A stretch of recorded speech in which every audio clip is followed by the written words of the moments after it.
বিএনপিকে বলতে চাই, জনতার কাতারে আসুন, না হলে আপনাদেরও পালিয়ে যেতে হবে দেশ ছেড়ে। আগামীর বাংলাদেশ হবে ইসলামের বাংলাদেশ। আগামীর সংসদ হবে কোরআনের সংসদ। ওখানে আল্লাহ ব্যতীত আমরা আর কোনো প্রভু মেনে নেব না। ওখানে হিন্দুস্তানের হিন্দুত্ববাদকে মেনে নেব না। ওখানে কসাই নরেন্দ্র মোদীর পরিকল্পনা মেনে নেব না। বিএনপি নতুন করে স্বৈরাচার হতে চায়, তারা সংস্কার মানে না। যারা নতুন বাংলাদেশের সংস্কার মানে না, তাদেরকে আমরা লাল কার্ড দেখাবো ইনশাআল্লাহ। যেই স্লোগানে হিন্দুস্তানের বুক কাঁপে, পুরাতন জালিম আওয়ামী লীগের বুক কাঁপে, নতুন জালিম বিএনপির বুক কাঁপে। স্লোগান ধরুন, নারায়ে তাকবীর, নারায়ে তাকবীর, নারায়ে তাকবীর। ওই নতুন করে জেগে ওঠা সন্ত্রাসী সংগঠন বিএনপি খুনে ডাবল সেঞ্চুরি পার করে ফেলেছে। এই আইন শৃঙ্খলা বাহিনী দিয়ে লেভেল প্লেইং ফিল্ড হবে, জাতীয় নির্বাচন সুষ্ঠু হবে, সেটা বাংলাদেশের কোনো পাগলও বিশ্বাস করে না। বাংলার জনগণ জানিয়ে দিয়েছে, বাংলার মাটিতে হিন্দুস্তানের আধিপত্যবাদ এবং আগ্রাসন চলবে না ইনশাআল্লাহ। বাংলাদেশের জনগণ আর নতুন করে স্বৈরাচার চাঁদাবাজকে মেনে নেবে না ইনশাআল্লাহ। গণভোটে হা বলো, 8 দলের প্রতীকে সিল মারো। রূপসা, ভৈরব ও ময়ূর নদীর তীরে জুড়ে অবস্থিত শিল্পনগরী খুলনার বাবরি চত্বরে 8 দল আয়োজিত আজকের এই বিভাগীয় সমাবেশের সম্মানিত সভাপতি, সম্মানিত প্রধান অতিথি, মঞ্চে উপবিষ্ট 8 দলের জাতীয় এবং বিভাগীয় নেতৃবৃন্দ, আমার সামনে উপস্থিত মিডিয়ার ভাইয়েরা, আমার সামনে উপস্থিত ইসলামী এবং দেশপ্রেমী জনতা, সবাইকে জানাই আমার দল জাতীয় গণতান্ত্রিক পার্টি জাগপার পক্ষ থেকে সংগ্রামী সালাম এবং শুভেচ্ছা। আসসালামু আলাইকুম। আজকে যখন এইখানে জনসভা চলছে, আমি শুনছিলাম বিগত 2-4 দিন ধরে কোন দলের কোন নেতা জানি বলছিলেন এই জনসভায় মানুষজনকে আসতে দেওয়া হবে না।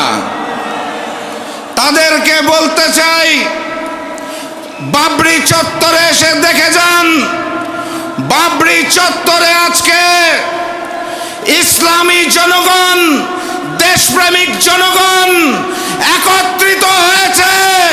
নতুন করে আর কোনো ফ্যাসিবাদকে জন্ম নিতে দেওয়া হবে না। সংগ্রামী সাথী এবং বন্ধুগণ, এই খুলনা মহানগরে গত বছর 2024 সালে 12টা খুন হয়েছিল। 2025 সালে 11 মাসে ফ্যাসিস্ট হাসিনা মুক্ত বাংলাদেশে তার 3 গুণ 34টা খুন হয়েছে। হাসিনার আমলে 3 গুণ। গতকাল আদালত চত্বরে আমরা প্রকাশ্যে ডাবল মার্ডারের খবর পেয়েছি।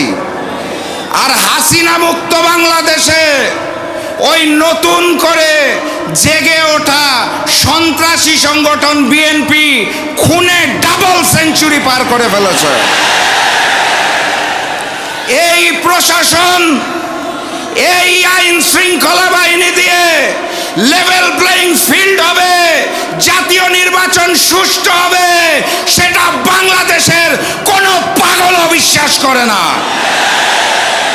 অতএব স্পষ্ট ভাষায় বলে দিতে চাই, জাতীয় নির্বাচন আমরা সঠিক সময়ে চাই, কিন্তু তার জন্য লেভেল প্লেইং ফিল্ড সৃষ্টি করতে হবে। জাতীয় নির্বাচনের দিনে ওই লোক দেখানো গণভোট আমরা মানি না এবং মেনে নেব না ইনশাআল্লাহ। গণভোটকে জাতীয় নির্বাচনের পূর্বে আয়োজন করতে হবে। গণহত্যাকারী ফ্যাসিস্ট আওয়ামী লীগের কার্যক্রম যেভাবে নিষিদ্ধ করা হয়েছে, একইভাবে ওই গণহত্যাকারী আওয়ামী লীগের বৈধতা দানকারী জাতীয় পার্টি এবং 14 দলের কার্যক্রম নিষিদ্ধ করতে হবে। জুলাই সনদে 84টা বিষয় নিয়ে আলোচনা হয়েছিল। 84টা সংস্কার প্রস্তাবে 19টার মধ্যে নোট অফ ডিসেন্ট দিয়েছে বিএনপি, অর্থাৎ 25% বিষয়ে তাদের নোট অফ ডিসেন্ট। এখান থেকেই বোঝা যায় বিএনপি নতুন করে স্বৈরাচার হতে চায়, তারা সংস্কার মানে না। যারা নতুন বাংলাদেশের সংস্কার মানে না তাদেরকে আমরা লাল কার্ড দেখাবো ইনশাআল্লাহ। গতকাল স্বাধীন কমিশন পিলখানা গণহত্যার রিপোর্ট দিয়েছে, আপনারা জানেন। সেই রিপোর্টে স্পষ্ট করে বলা আছে পিলখানা গণহত্যার জন্য আওয়ামী লীগ এবং ভারত দায়ী। আমার রিপোর্টটা দেখে ভালো লেগেছে, কারণ পিলখানা গণহত্যার পর সর্বপ্রথম আমার মরহুম পিতা শফিউল আলম প্রধান বলেছিলেন এটা বিডিআর বিদ্রোহ নয়, এটা পরিকল্পিত ঘটনা এবং এর পিছনে ভারত রয়েছে, শেখ হাসিনা রয়েছে। সেটা গতকাল প্রমাণ হয়েছে। আর একটা ছোট্ট ঘটনা বলতে চাই। 2 বছর আগে পিলখানা গণহত্যা দিবস উপলক্ষে আমরা একটি আলোচনা সভার আয়োজন করেছিলাম। তখন আমাদের দল জাগপা 12 দলীয় জোটে ছিল। প্রধান অতিথি হিসেবে এসেছিলেন বিএনপির একজন স্থায়ী কমিটির সদস্য। সেদিন আমি বক্তব্যের মধ্যে ওই হিন্দুস্তানের বিরুদ্ধে কথা বলেছিলাম দেখে বিএনপির ওই স্থায়ী কমিটির সদস্য রাগ করে সমাবেশ থেকে চলে গিয়েছিলেন। তারা বলতে চেয়েছিলেন বাংলাদেশের রাজনীতি করতে হলে, ক্ষমতায় থাকতে হলে হিন্দুস্তানকে নাকি তুষ্ট করতে হয়। 5ই আগস্ট বাংলার জনগণ জানিয়ে দিয়েছে বাংলার মাটিতে হিন্দুস্তানের আধিপত্যবাদ এবং আগ্রাসন চলবে না ইনশাআল্লাহ। প্রভু হিসাবে আমরা হিন্দুস্তানকে মানি না, আমাদের প্রভুর নাম মহান রব্বুল আলামিন আল্লাহ। আল্লাহ ব্যতীত কারো সামনে মাথা নত করতে চাই না। ক্ষমতায় যাওয়ার জন্য ওই পুরাতন আওয়ামী লীগ আর নতুন বিএনপি যদি হিন্দুস্তানের সাথে কারসাজি করতে চায়, তলে তলে গোপন বৈঠক করতে চায়, বাংলাদেশের জনগণ আর নতুন করে স্বৈরাচার চাঁদাবাজকে মেনে নেবে না ইনশাআল্লাহ। আমার প্রাণপ্রিয় উপস্থিতি, ওরা প্রভু মানে হিন্দুস্তানকে, আমরা প্রভু মানি আল্লাহকে। বিজয় কার হবে? আমার সামনে উপস্থিত তৌহিদি জনতা, স্পষ্ট ভাষায় জানিয়ে দিতে চাই, গণভোটে হ্যাঁ বলো,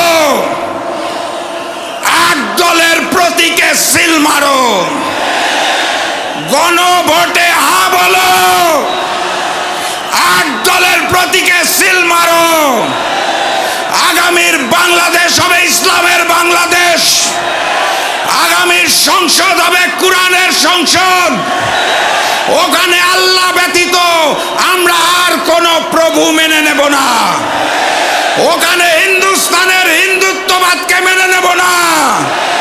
ওখানে কসাই নরেন্দ্র মোদীর পরিকল্পনা মেনে নেব না।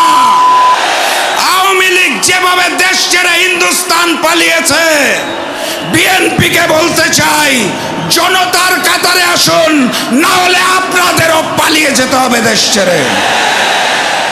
আমি সর্বশেষ ওই স্লোগানটা দিয়েই শেষ করব, যেই স্লোগানে হিন্দুস্তানের বুক কাঁপে, পুরাতন জালিম আওয়ামী লীগের বুক কাঁপে, নতুন জালিম বিএনপির বুক কাঁপে।